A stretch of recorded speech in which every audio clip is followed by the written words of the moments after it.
رانا صاحب یہ بہت ہی سنجیدہ اور سیریس معاملہ ہے.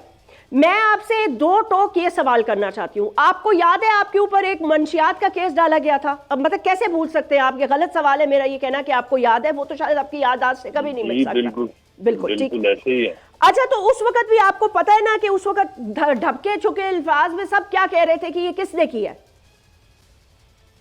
جی اس وقت جو ہے یہ فیض حمید صاحب کا ہی نام لیا جا رہا تھا، کیونکہ فیض حمید صاحب جو بھی یعنی اپوزیشن کے متعلق جتنی بھی کاروائیاں ہو رہی تھی وہ نیب کے ذریعے سے ہو رہی تھی یا کسی اور ذریعے سے ہو رہی تھی، اور جو بھی پکڑ دکڑ گرفتاری مقدمات تو سبھی کو یہی مینیج کرتے تھے.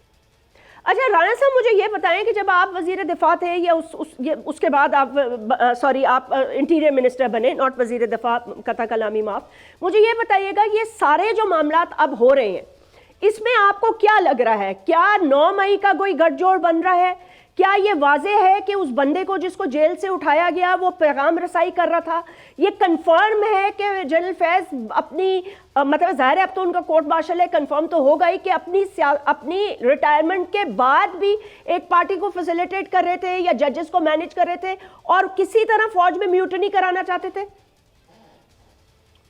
دیکھیں فیض حمید صاحب پوزیشن پہ رہے اور وہ 3 اسٹار جنرل تھے جی. ان کو ایسے ہی کسی غلط فہمی سے تو نہیں پکڑا جا سکتا تھا.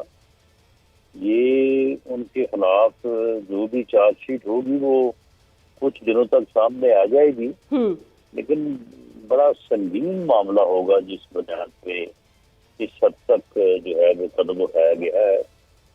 اور بادی نظر میں یہ معلوم ہوتا ہے کہ وہ پی ٹی آئی اور بانی پی ٹی آئی کے ساتھ اتنے زیادہ کلوز ہو چکے تھے یا تھے کہ انہوں نے ان کی جو ریاست کے خلاف ادارے کے خلاف سرگرمیاں ہیں تو اس میں انہوں نے پورا کوئی ڈالا ہوگا یا کوئی ایسا عمل کیا ہوگا اس بنیاد کے اوپر یہ اتنا بڑا ایکشن ہوا ہے. یہ کوئی چھوٹا ایکشن نہیں ہے، یہ بڑا بہت ہی انپریسیڈنٹڈ ایکشن ہے کہ اس لیول کے اوپر جا کے جو ہے وہ تحویل یا گرفتار کیا جائے. سبسکرائب کریں اور بیل دبائیں تاکہ کوئی خبر رہ نہ جائے.